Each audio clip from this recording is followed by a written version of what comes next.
دیارە لە دوای تەقینەوەکەی بنکەی سەربازی کالسۆ دوێنێش هێرشکرایە سەر بنکەکانی هاوپەیمانان بە تایبەت هێزەکانی ئەمریکا لە خۆراوەی کوردستان بەبەستمە لەبارەی دەستپێکردنەوەی جموجۆڵەکانی گروپە چەکدارەکانەوە گفتوگۆ بکەم. بەڕێز عەبدوڕەحمان جەزایری شرۆڤەکاری سەربازی ڕاستەوخۆ لە بەغداوە میوانی منە. بەڕێز جەزایری زۆر سپاسی ئامادەبوون تەکەم لەگەڵم لەم گەشتەی هەواڵ.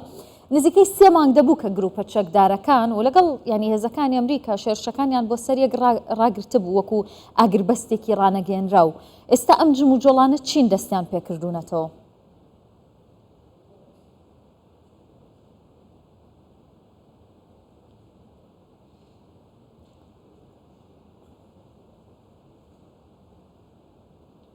بسم الله الرحمن بناوي خدای گەورە و میهرەبان من دووبارە سڵاوی خۆم بە کەناڵە بەڕێزەکەتان کەناڵی کوردستان 24 و بینەرانتان دەگەیەنم لە ڕاستیدا ئەوەی ڕوویدا لەوانەیە عێراق بخاتە ناو قەیرانێکی دیکە بە تایبەت لە سەردەمی حکوومەتی بەڕێز محەممەد شیع سوودانی هەروە ئەو ڕێکەوتنانەش بخاتە کێشەوە کە لە نێوان محەممەد شیع سوودانی و هاوپەیمانی نێودەوڵاتی واژوو کراون.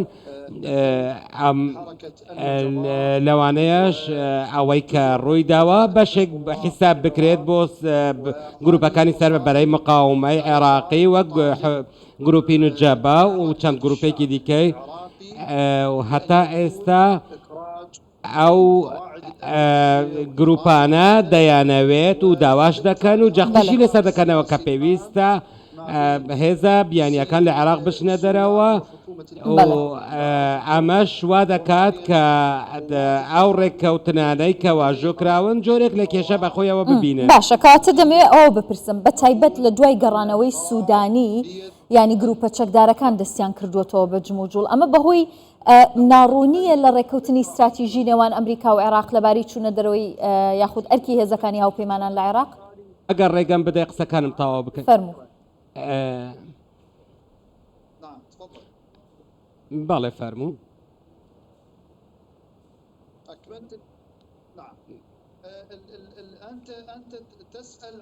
تۆ پرسیار لەبارەی گروپە چەکدارەکان دەکەی منیش جیاوازی لە نێوان ئەو گروپە چەکداراندا دەکەم ئەو کە ئەوانە ئەو گروپە چەکدارانە هیچ پەیوەندیەکەم بە حکوومەتی عێراقەوە نییە واتە پابەندی بڕیارەکانی حکوومەتی عێراق نین. بۆ نمونە گروپی نوجەبا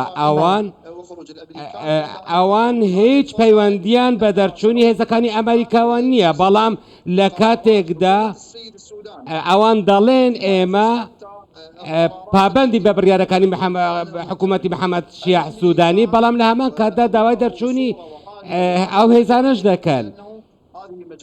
ئەمریکاش وە هەژماری ئەو گروپانە دەکات کە ئەوانە لە یاسا دەرچوونە ئەوانە پابەندی بڕیارەکانی حکوومەت نابن ئەوانە شوێن کەوتەی وڵاتانی دیکەن و باس ئەمەش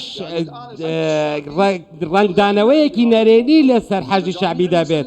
حەشدی شەعبی کە هیچ پەیوەندی بەو بابەتەوە نییە بە بابەتی دەرچوونی هێزەکانی ئەمریکا لە عێراق یاخود هێزە بیانیەکان لە عێراق بەڵام چەند گروپێکن لە ناو ئەو ڕیزانەدا داوا دەکەن کە هێزەکانی بیانی لە عێراق دەربچن ئەمەش کاریگەری لەسەر ڕێککەوتنە سیاسیەکانی نێوان محەممەد شیع سوودانی و وڵاتانی دیکەی جیهان و ئەوانەی هێزیان لە عێراقەیە کاریگەریان لەسەر هەبێت. یعنی تۆ بڵێ هێزە سیاسیەکانی عێراق ینی کێشیان نییە لەگەڵ دەرچوونی هێزەکانی ئەمریکا لە وڵاتەکەیان؟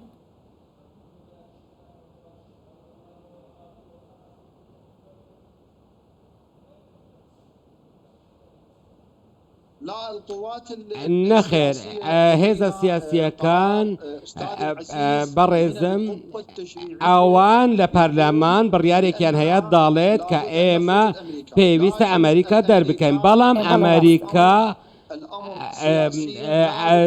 واقعەیەکی سیاسی دروست کردووە کە پێویستە لە نەتەوەیە گرتوەکاندا بڕیاری بۆ دەربکرێت تا ئێستا عێراق بەو پاساوای کە عێراق تا ئێستا ئاسایش و سەقامگیریەکی تەواوی نییە واتە چۆن هێزەکانی ئەمریکا بچنە دەرەوە ئێستا لە کاتێکدا هێشتا ئێمە بەدەست لێرە و لەوێ بەدەست گروپی داعشەوە دەناڵێنین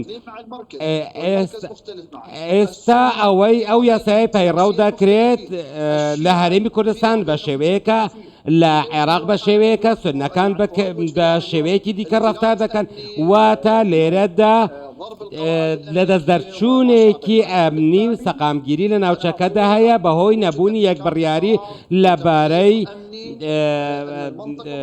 دەوڵەتەوە و ئێران ئێستا ئێران چەندین کێشەی هەیە لە ئیسرائیلیدا ئیسرائیل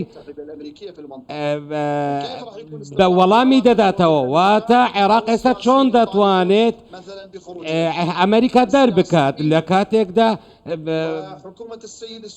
سیاسیەکان باسی ئەوە دەکەن کە بەڵێ عێراق سەقامگیرە و هیچ کێشەیەکی ئاسایشی نییە بەڵێ عێراق ئێستا هەست بەوە دەکات کە گمانەوەی ئەمریکا لە عێراق گرینگە. عەبدوڕەحمان جەزایری شرۆڤەکاری سەربازی لە بەغدا میوانم بووی دەست خۆش.